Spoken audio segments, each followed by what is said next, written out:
Hello everyone, welcome to my channel. कैसे हैं आप? आई होप आप सभी अच्छे होंगे। आज की इस वीडियो में हम बात करेंगे दिल्ली टेक्नोलॉजिकल यूनिवर्सिटी की DTU। Yes, under government of NCT of Delhi है। इनकी तरफ से इनवाइट किए गए हैं एप्लीकेशंस फॉर PhD एंड उसी को हम इस वीडियो में डिस्कस करेंगे। फर्स्ट ऑफ ऑल आप इनकी ऑफिशियल वेबसाइट पे विजिट कर सकते हैं जो कि है dtu.ac.in, राइट। लिंक आपको डिस्क्रिप्शन में मिल जाएगा। स्क्रॉल करने के बाद आप यहाँ पे देख सकते हैं लेटेस्ट न्यूज़ का सेक्शन है, इसी में है PhD का भी notification. Admissions open now, brochure का है, ब्रोशर काइंड ऑफ लिंक है, इसी के थ्रू आप PDF डाउनलोड कर पाएंगे। पोर्टल लिंक है, उसके बाद कुछ सेपरेट नोटिफिकेशंस भी हैं, ठीक है, अलग अलग सेंटर्स या डिपार्टमेंट्स के, including geo informatics, centre of excellence for the science of happiness. तो हम वन बाय वन इन्हें भी देखेंगे। ऑल्सो सबसे पहले हम ब्रोशर देख लेंगे सो दैट आपको एक जनरल इन्फॉर्मेशन सारी कॉम्प्रिहेंसिव वे में मिल जाए। कुछ बेसिक पॉइंट्स की बात करें तो देखिए, एंट्रेंस होगा, ओके, तो एंट्रेंस CBT मोड से होगा बट DTU कैंपस में ही होगा। अगर एंट्रेंस क्वालिफाई करेंगे तो आप इंटरव्यू दे पाएंगे, राइट। बट हाँ, अगर आप JRF हैं, फेलोशिप है, तो आप एग्जेम्प्टेड हैं, आप डायरेक्टली इंटरव्यू में पार्ट ले सकते हैं, राइट। ऑल्सो बिल्कुल DTU की जो फेलोशिप्स है वो अवेलेबल होती हैं। अब कितनी सीट्स हैं फेलोशिप के लिए वो यस ब्रोशर में दिया है, तो सीट इनटेक भी दिया है, उसे भी हम देखेंगे। एक इंपॉर्टेंट पॉइंट कि सपोज आप इंस्टीट्यूट DTU की जो फेलोशिप है उसके अंडर एडमिशन लेते हैं उसके थ्रू, तो आप PhD कर रहे हैं, आपको DTU की तरफ से इंस्टीट्यूट फेलोशिप मिल रही है, बेसिकली आप JRF नहीं है। तो अगर सब आप एक साल के बाद सोचते हैं कि आप ड्रॉ करना चाहते हैं एडमिशन किसी भी रीज़न से, for whatsoever reason it is, क्या होगा, आपको सारी फेलोशिप वापस करनी पड़ेगी। इसे याद रखिएगा, आपको फेलोशिप का जो भी अमाउंट है अभी तक जितना भी आपने तब तक रिसीव किया होगा वो सब वापस करना पड़ेगा। ये कुछ बेसिक पॉइंट्स थे, बाकी और भी इंपॉर्टेंट पॉइंट्स हैं। तो चलिए हम सबसे पहले ब्रोशर ही देखते हैं एंड डिस्कस करते हैं बाकी बातों को। यस, DTU एक ग्रेड मिला हुआ है इन्हें NAC की तरफ से एंड ये है इनका एडमिशन ब्रोशर। सबसे पहले स्केड्यूल है या डेट है, तो देखिए एप्लीकेशंस ऑलरेडी स्टार्ट हैं 5 मई से। जो लास्ट डेट है वो है 9 जून। तो 9 जून आप रात 12 बजे तक अप्लाई कर सकते हैं।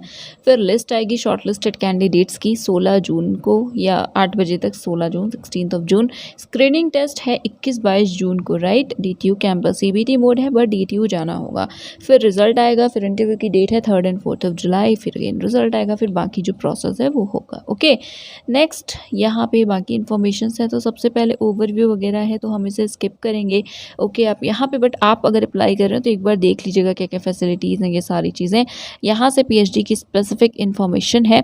सबसे पहले कैटेगरीज हैं, तो देखिए इसमें है सबसे पहले full time research student candidate. तो इस केस में क्या होगा, विद फेलोशिप और विदाउट फेलोशिप फुल टाइम हो सकते हैं, बट सबसे पहले हम बात करेंगे उन कैंडिडेट्स की जिनका एडमिशन फुल टाइम स्टूडेंट्स जो कि होंगे फुल टाइम PhD करेंगे DTU फेलोशिप के साथ, ठीक है। तो विद इन जो सीट मैट्रिक्स दिया है DTU की उसके अंडर होंगे तो फेलोशिप वगैरह मिलेगी, 3 ईयर्स तक मिलेगी एंड मैक्सिमम 4 ईयर्स तक मिल सकती है। बाकी अगर आपको ओके किया जाता है कि हाँ पब्लिकेशन वगैरह है तभी मिलेगी 4th ईयर, अदरवाइज 3 ईयर्स तो मिलेगी।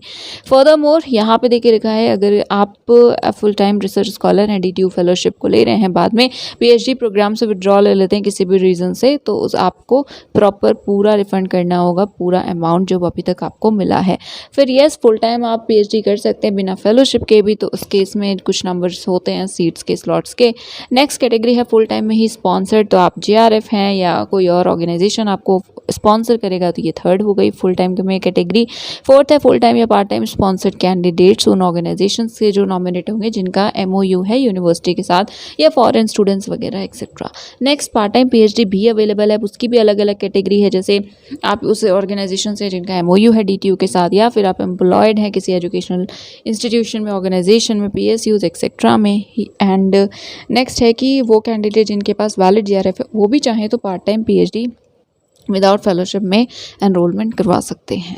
देख लीजिए बाकी R&D प्रोजेक्ट जो होते हैं DTU के, तो उसके थ्रू भी या उसके अंडर भी आप एडमिशन ले सकते हैं। नेक्स्ट है रेगुलर एम्प्लॉय के जैसे वर्क कर रहे हैं तो आप भी, तो अलग अलग बेसिकली कैटेगरीज। अब आपको किस में अप्लाई करना है वो मैटर करता है।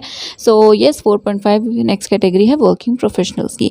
नेक्स्ट गाइडलाइंस है, तो सबसे पहले ये जो क्वालिफिकेशंस है ये वर्किंग प्रोफेशनल्स के लिए है। यहाँ पे देखिए इंडस्ट्री वर्किंग प्रोफेशनल्स, इसमें अलग अलग अलग है, अब एक्सपीरियंस के बेसिस पे है थोड़े से मार्क्स का डिफरेंस। तो 5 ईयर्स से 10 ईयर्स तक का एक्सपीरियंस है, 7 CGPA है बैचलर्स में तो आप एलिजिबल हैं, या 10 से 15 ईयर्स का है तो 6.5 या 65% मार्क्स के साथ एलिजिबल हैं, या एक्सपीरियंस 15 ईयर्स या उससे ज़्यादा का है तो 60% मार्क्स के साथ भी आप एलिजिबल हैं। सो इसी तरह से बाकी जो पॉइंट्स हैं उनको देख लीजिएगा, प्रपोजल वगैरह सबमिट करना होगा। नेक्स्ट यहाँ पे है एडमिशन एलिजिबिलिटी जनरल, जो बाकी के स्टूडेंट्स हैं उनके लिए।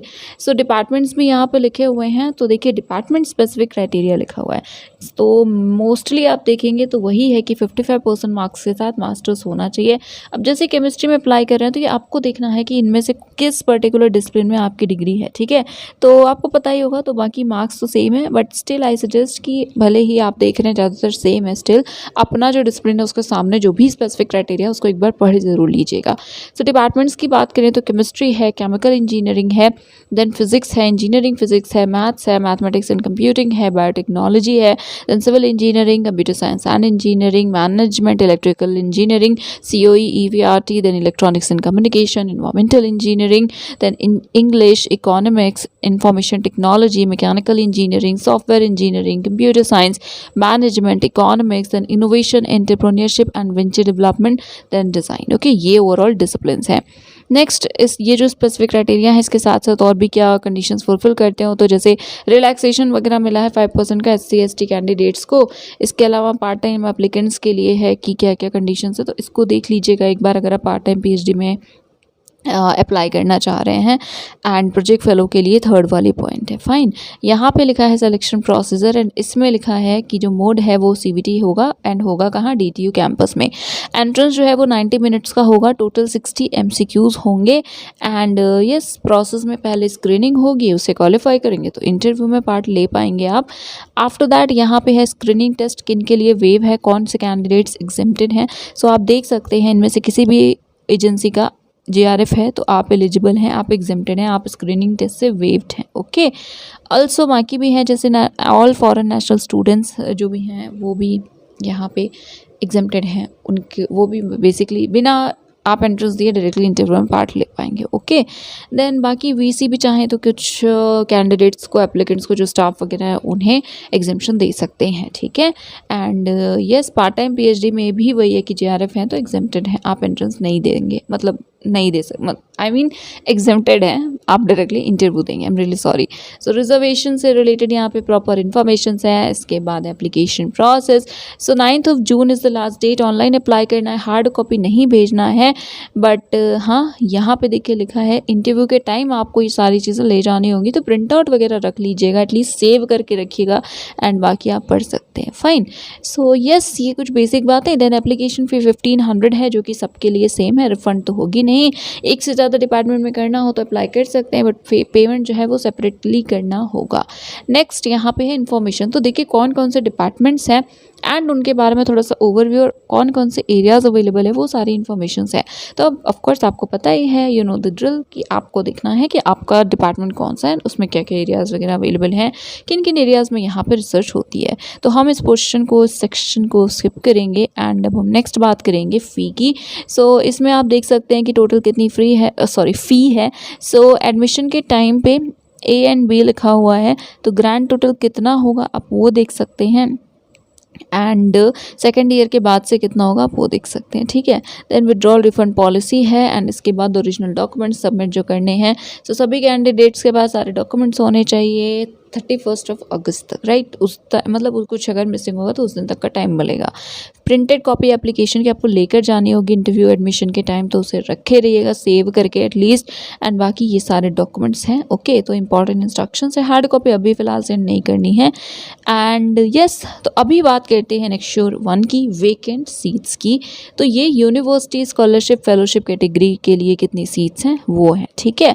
सो केमिस्ट्री में 3 सीट्स अवेलेबल हैं, and next chemical engineering 1, physics 8, engineering physics 1, math 7, mathematics and computing 1, then biotechnology 2, after that design 2, management 8, civil engineering 10, then computer science and engineering 12, electronics and communication engineering 18, electrical engineering 18, COEVRT 2, then environmental engineering 7, mechanical engineering 15, information technology IT 12, software engineering 4, computer science में नहीं है, economics 1, management 3, okay तो USME में management में 3 है, economics में 1 है, entrepreneurship and venture development में 1 है। सो टोटल 135 फेलोशिप सीट्स हैं, बाकी चेंजेस वगैरह हो सकते हैं। ओके सो यस, फिर एनेक्सर 2 है, ये सब सर्टिफिकेट से रिलेटेड जो फॉर्मेट्स वगैरह होते हैं, प्रोफार्मास वो सारे हैं, तो देख लीजिएगा। अंडरटेकिंग वगैरह भी एक बार गो थ्रू, मतलब just go through these documents. हो सकता है कुछ डॉक्यूमेंट्स वगैरह ऐसे हों जो आपको सबमिट करने पड़े।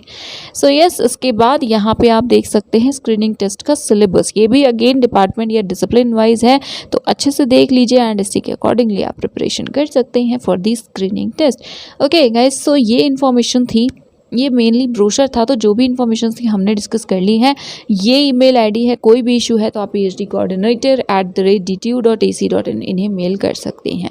सो बट अभी रुकिए, अभी और भी डिपार्टमेंट सेंटर्स हैं जिनके नोटिफिकेशन है, तो चलिए हम वेबसाइट पे विजिट करिए, एक काम करते हैं डायरेक्टली PDFs को ओपन करते हैं।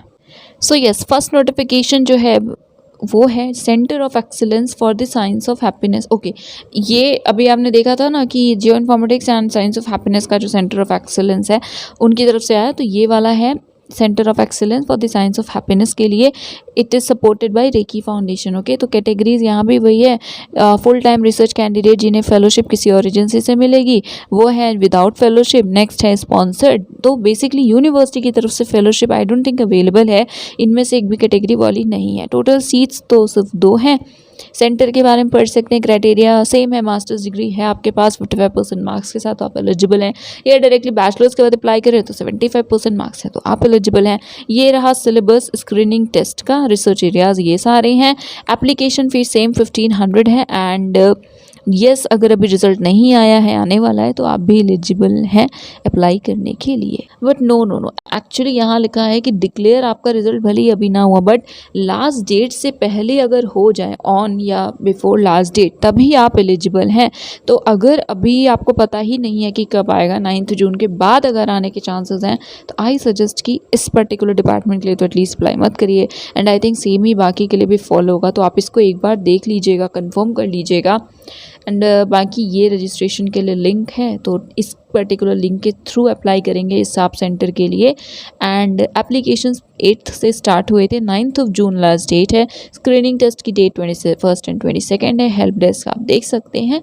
सो ये कुछ इन्फॉर्मेशन थी, अब हम देखते हैं next notification. Next PhD geo informatics admission notification. So ये मल्टी डिसिप्लिनरी सेंटर है फॉर जियो इन्फॉर्मेटिक्स, उनकी तरफ से आया है। एंड यहाँ पे फुल टाइम फेलोशिप्स 2 हैं, तो ये कैटेगरी 2 है, ये DTU की तरफ से मिलेगी फेलोशिप। नेक्स्ट बाकी स्पॉन्सरिंग एजेंसी की तरफ से जो फेलोशिप मिल रही हो तो आपके लिए कैटेगरी है। फिर विदाउट फेलोशिप भी है, D है, स्पॉन्सर्ड कैंडिडेट्स, फिर part time research candidate and working professionals, right. Yes, फिर अबाउट द सेंटर है, देन क्राइटेरिया 55% मार्क्स का ही है। एंड आफ्टर दैट सिलेबस है स्क्रीनिंग टेस्ट का, देन रिसर्च एरियाज क्या क्या है वो है। एप्लीकेशन फी 1500 है एंड लास्ट डेट है 9 जून। ओके, बाकी सारी चीज़ें सेम हैं। सो कॉन्टैक्ट पर्सन देख सकते हैं आप स्पेसिफिक इस सेंटर से रिलेटेड, तो आप उन्हें कॉन्टैक्ट कर सकते हैं अगर आपको कोई भी इशू है। So yes, that is it for today. ये जनरल नोटिफिकेशन है, सेकंड वाले लिंक से आप इसको डाउनलोड कर सकते हैं। ये एडवर्टीजमेंट है, बट हमने सारी चीज़ें ब्रोशर में ऑलरेडी देखी हैं, तो हम फिर से डिस्कस नहीं कर रहे हैं। सो यस, अगर कोई इशू है तो मुझे बता दीजिए। एंड ऑल्सो जो हेल्प डेस्क है उन्हें भी बता दीजिएगा, उनसे पूछ लीजिएगा, उसके बाद अप्लाई आप कर सकते हैं। So that is it for today. Do not forget to share the video. So yes, अगर अभी तक चैनल को सब्सक्राइब नहीं किया तो वो भी कर लीजिए। Thank you so much for watching.